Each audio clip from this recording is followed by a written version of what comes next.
समय, स्पेस और मैटर सब कुछ इसी में समाहित है। हमारी पृथ्वी इस ब्रह्मांड में चट्टान का घूमता हुआ एक कण भर है जो हमारी मिल्की वे गैलेक्सी में मौजूद 200 अरब तारों में से एक का चक्कर काट रही है। ये विशाल संरचना 90 अरब प्रकाश वर्ष की दूरी में फैले आकाश गंगाओं के सागर में सिर्फ एक बूंद के समान है। ये हमारा घर है, हमारी पृथ्वी, सुख सुविधाओं से भरपूर एक आरामदायक ग्रह। एक बार रोजमर्रा के कामों को छोड़ आसमान को देखिए, क्या दिखाई देता है। आसमान में फैली एक विशाल काली चादर में टिमटिमाते हुए तारे कितने खूबसूरत लग रहे हैं। रात में हम जिन तारों को देख पाते हैं वो सब हमारी मिल्की वे गैलेक्सी के एक छोटे से पैच के तारे हैं। हमारी गैलेक्सी में हम यहाँ रहते हैं और रात के समय में हमें सिर्फ इस छोटी सी जगह के तारे दिखाई देते हैं।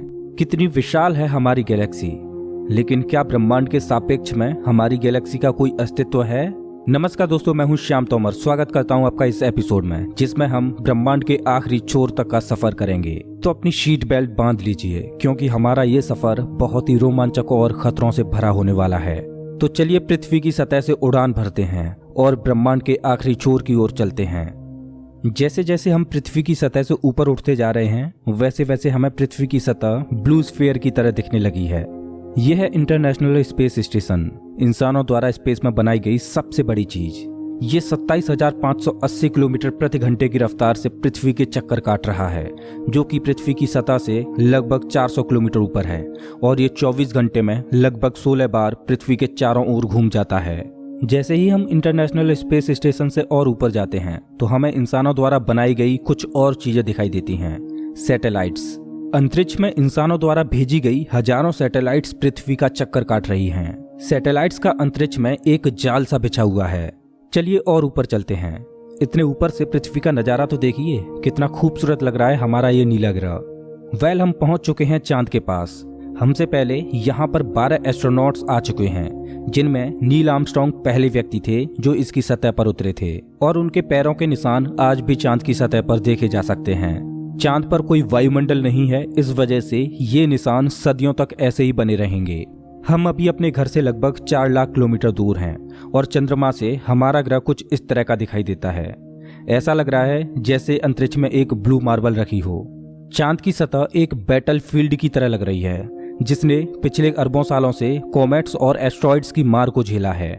चांद का कोई वायुमंडल नहीं है जो कि कॉमेट्स या एस्ट्रॉइड्स को स्पेस में ही जला दे। सौभाग्य से हमारी पृथ्वी का वायुमंडल है जो हमें स्पेस से आने वाले खतरों से बचाता है। चलिए अंतरिक्ष में एक लंबी छलांग लगाते हैं। ये है हमारे सौर मंडल का सबसे चमकीला ग्रह वीनस। इसको पृथ्वी की छोटी बहन बोला जाता है क्योंकि ये पृथ्वी की ही तरह रॉकी प्लैनेट है जिसकी ग्रेविटी लगभग पृथ्वी के ही समान है। लेकिन ये ग्रह एक नर्क की तरह है क्योंकि इस पर होती है भयंकर बारिश, पानी की नहीं बल्कि एसिड की। इसके एटमॉस्फेयर में जो बादल दिखाई दे रहे हैं वो सल्फ्यूरिक एसिड के हैं। हमारे सौरमंडल में सिर्फ वीनस ही एकमात्र ऐसा ग्रह है जिस पर सबसे ज्यादा ग्रीन हाउस इफेक्ट होता है। सूर्य की गर्मी इस पर आती तो है लेकिन वापस नहीं जा पाती, जिस वजह से हीट इसके एटमॉस्फेयर के अंदर ट्रैप होकर रह जाती है। यही कारण है कि शुक्र ग्रह हमारे सौरमंडल का सबसे गर्म ग्रह है जिसका तापमान 465 डिग्री सेल्सियस है। इसकी सतह पर काफी मात्रा में ज्वालामुखी मौजूद हैं जो इस ग्रह को और ज्यादा खतरनाक बनाते हैं। इस एंग्री प्लैनेट पर कुछ भी सरवाइव नहीं कर सकता। चलिए अपनी जर्नी को और आगे बढ़ाते हैं। यह है सूर्य के सबसे पास मौजूद ग्रह मरकरी। इस ग्रह की धरती हमारे चंद्रमा जैसी नजर आती है जिस पर बड़े बड़े गड्ढे मौजूद हैं। इस ग्रह के दिन और रात के टेम्परेचर में बहुत ज्यादा डिफरेंस है। रात के समय में इसका तापमान -170 डिग्री सेल्सियस पहुंच जाता है तो दिन के समय में 400 डिग्री सेल्सियस को भी पार कर जाता है। चलिए आगे बढ़ते हैं। यह है हमारा भगवान। यही है जो अपनी ऊर्जा से पृथ्वी पर जीवन को चला रहा है। अगर ये ना होता तो हम ना होते।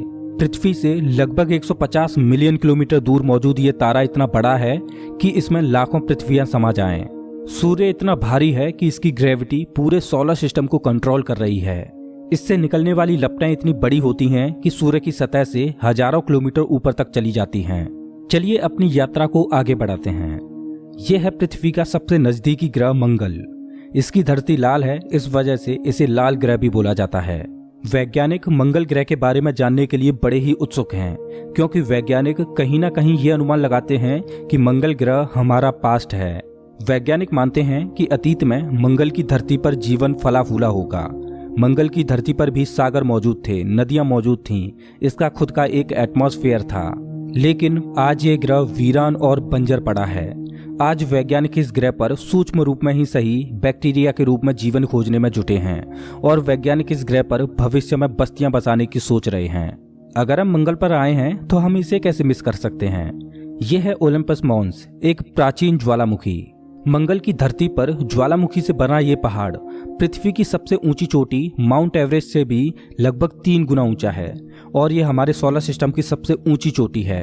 अगर मंगल की धरती से हम अपने ग्रह पृथ्वी को देखें तो ये कुछ इस तरह की दिखाई देती है। अब आगे की यात्रा थोड़ी सी डरावनी होने वाली है, क्योंकि अब हम एस्ट्रॉयड बेल्ट में प्रवेश कर रहे हैं, जो कि मंगल और बृहस्पति ग्रह के बीच मौजूद है। इसमें मौजूद हैं मैं आज मेरी प्राइमरी जॉब के अलावा